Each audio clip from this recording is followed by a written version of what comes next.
I don't believe that the universe is infinite in the past, so the question of whether there can be an actual infinite is really not a big concern to me. Nonetheless, there is an argument against the existence of actual infinites that William Lane Craig uses, which has always bothered me because it is clearly stupid. If the universe never had a beginning, that means that the number of past events in the history of the universe is infinite. But mathematicians recognize that the existence of an actually infinite number of things leads to self-contradictions. For example, what is infinity minus infinity? Well, mathematically, you get self-contradictory answers.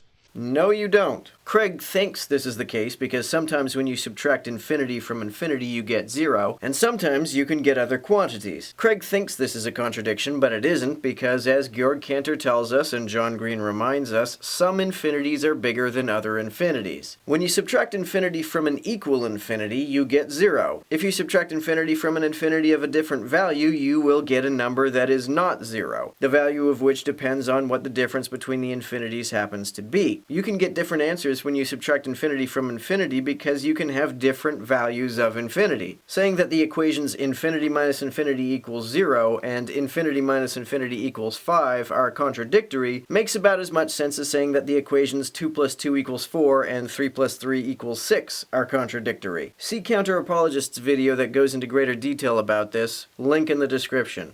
In recent decades, scientists have been stunned by the discovery that the initial conditions of the Big Bang were fine-tuned for the existence of intelligent life with a precision and delicacy that literally defy human comprehension.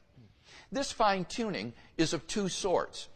First, when the laws of nature are expressed as mathematical equations, you find appearing in them certain constants, like the gravitational constant. These constants are not determined by the laws of nature. They're not determined by any laws or principles of which we are currently aware, but we can't say that they are altogether undetermined. There may be a naturalistic reason that they are the way they are. Sure, we haven't proven that this is the case, but the idea that they were put in place by a timeless, spaceless, disembodied mind seems somewhat less likely to me. Call me crazy. Rather, the laws of nature are consistent with a wide range of values for these constants. Secondly, in addition to these constants, there are certain arbitrary quantities, which are just put in as initial conditions on which the laws of nature operate. Again, we don't know that they are arbitrary, and we certainly don't have any reason to believe that they are the result of a magical incantation by an invisible man who lives in the sky. Then Craig makes this weird argument about Jesus. The original disciples suddenly came to believe in the resurrection of Jesus despite every predisposition to the contrary. You see, Jews had no belief in a dying, much less rising, Messiah.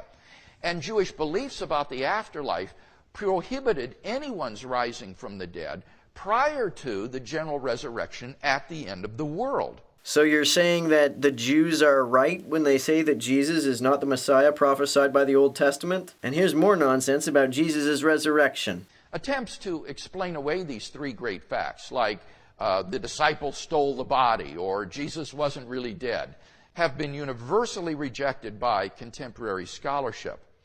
The simple fact is that there just is no plausible naturalistic explanation of these facts. Well, I think Doyle was right. Once you eliminate the impossible, resurrection, whatever remains, however implausible, must be the truth. But enough of Craig's nonsense. Here's why Arif Ahmed is such a good counter-apologist.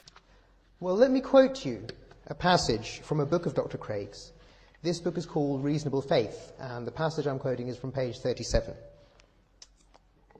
In fact, there are three passages, all from this page.